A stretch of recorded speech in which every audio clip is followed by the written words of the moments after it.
Uh, Coming back to Turkish market, can you compare Turkish insurance market with developed markets? What are the main differences?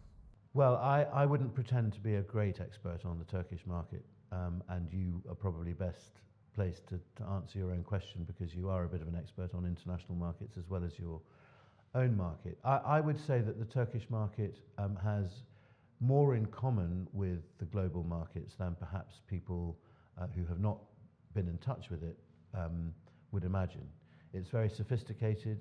It has considerable experience in both international reinsurance and in dealing with some very complex matters here in Turkey, not least of all being your natural catastrophe potential, and therefore the need to protect the population and the asset base around that. And as Turkey's economy has grown, the need to protect that base has become ever more important.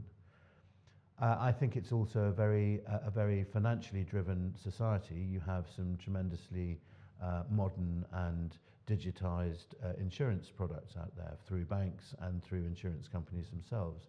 So the similarities between Turkey and the rest of the world, certainly the developed financial markets, is quite similar.